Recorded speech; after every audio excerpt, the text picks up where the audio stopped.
Moi je dis on a une vie sur Terre et après quand on se réincarne, on peut se réincarner dans plein de choses. Vous avez jamais volé quelque chose dans votre vie? J'ai dû prendre quelque chose une fois et c'est vrai que c'est pas bon parce que le karma vous retombe dessus quelques semaines ou quelques mois plus tard, ça c'est sûr. Mais il y a quelque chose de plus terrible que le karma. Je vous explique.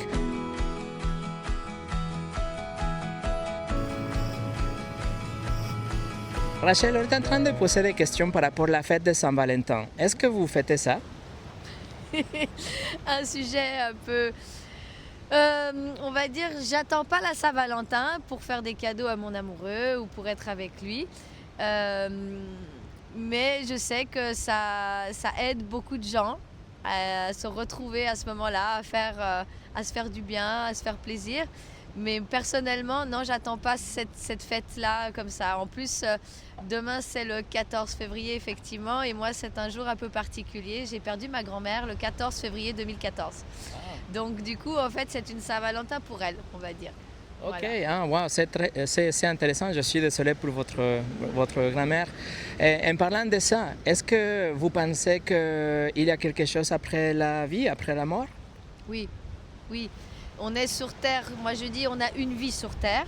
Et après, quand on se réincarne, on peut se réincarner dans plein de choses. Je fais du yoga, je fais du pilates. Donc le yoga, on a la spiritualité, des choses qui viennent aussi après.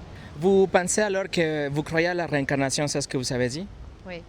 Mais si la réincarnation est vraie, qui est en train de décider comment on va se réincarner dans la prochaine vie? Alors ça, on ne sait pas. Pour moi, je crois qu'on ne sait pas comment on va se réincarner. Mais il va y avoir, en fait, notre âme, nous sommes faits d'énergie et de lumière. Et cette énergie, quand on la quitte, elle va se décomposer et se réincarner après dans une autre matière. Je peux me réincarner peut-être plus tard dans une plante ou peut-être chez quelqu'un d'autre après. Ok, mais par exemple, si vous réincarnez dans une plante ou dans un arbre, qu'est-ce que vous devez faire en tant qu'une plante pour être réincarné après dans un être humain, vous voyez? Si la réincarnation est vraie, par exemple, et quelqu'un est réincarné dans la pierre, il est coincé parce qu'il n'y a rien, la pierre ne peut pas faire quelque chose pour être réincarné après, ou même pour mourir. Si vous êtes réincarné dans une plante, ok, un jour vous allez mourir, mais est-ce que vous pouvez aller dans un état supérieur? Non, parce que la plante n'est pas un être moral, elle ne peut pas faire des choses. Alors, si la réincarnation existe, est-ce que vous pensez que vous êtes, Rachel, une bonne personne pour être réincarnée dans une princesse, une reine ou quelque... Ben ça, c'est nos karmas, hein. C'est ce qu'on délivre déjà sur Terre, le bienfait qu'on peut faire déjà tous les jours. Avoir une pensée de gratitude et de bienfaisance. Et après, je verrai dans quoi je serai incarnée, mais j'essaye de vivre déjà une vie ici belle et magnifique. Et je souhaite, après, de pouvoir évoluer spirituellement, évoluer dans autre chose. Mais au jour d'aujourd'hui, c'est vivre le moment présent. Vous pensez que Dieu existe? Alors on a chacun notre Dieu. Je pense qu'on a des dieux différents. Moi, c'est plutôt l'énergie universelle. Ok, merci. Mais encore une fois, si Dieu est par exemple l'énergie, l'énergie n'est pas un être moral. L'énergie ne peut pas décider, Rachel, tu es une bonne personne pour être incarnée dans une plante ou une reine, etc. On va imaginer pour quelques minutes que Dieu existe comme un Dieu créateur, oui. Quelqu'un qui a une valeur morale. Il a déterminé le bien, il a déterminé le mal. Et donc, il va juger, par exemple, les terroristes, il va juger les gens qui ont fait du mal, etc. Si c'est le cas, est-ce que vous pensez que vous êtes une bonne personne pour aller au paradis? Oui. Ok, Rachel, et je vous vois et je pense que aussi la même chose. Et peut-être vous me voyez, vous pensez que je ne suis pas quelqu'un de mauvais, sinon on ne serait pas en train de parler.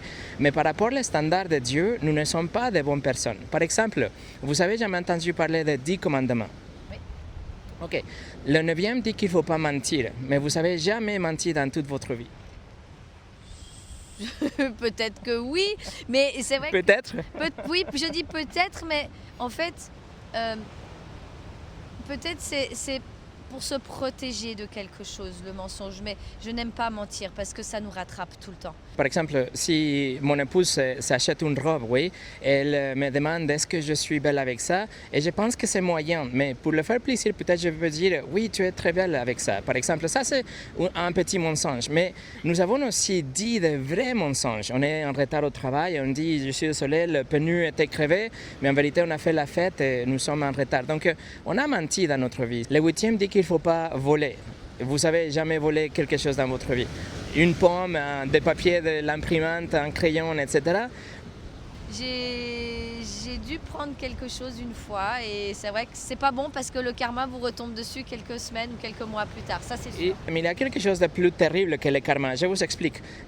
Juste pour finir, le 3e commandement par exemple dit qu'il ne faut pas utiliser le nom de Dieu sans respect, mais nous avons tous utilisé le nom, on a dit oh mon, oh my, on a utilisé ça parce que c'est culturel, mais c'est le 3e commandement, c'est ce qui s'appelle le blasphème et c'est voilà, la transgression de la loi.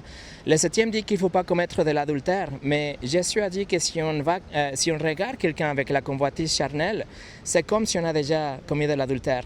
Le 6e dit qu'il ne faut pas tuer, mais si on a la haine vers quelqu'un, c'est déjà considéré comme le meurtre. Donc ce que je vous partage, c'est que je pense que vous êtes une bonne personne, mais devant les yeux de Dieu, on n'est pas de bonnes personnes, on est comme des criminels qui ont transgressé la loi. Donc si c'est vrai ça, Rachel, et il nous juge par rapport à sa loi, est-ce qu'il va vous trouver coupable ou innocente? Ah bah là, si vous me dites tout ça, ça sera coupable. Ça sera plus innocente. Parce qu'on n'a pas respecté la charte. Exactement. Et en fait, le problème de l'humanité, c'est que nous avons tous transgressé la loi. Nous sommes tous censés d'être envoyés en enfer parce que si Dieu est juste, il doit punir. Notre destination éternelle en tant que transgresseur de la loi, ça doit être l'enfer. Donc vous voyez, c'est beaucoup plus pire que le karma. On parle ici d'une destination éternelle où il n'existe pas la réincarnation.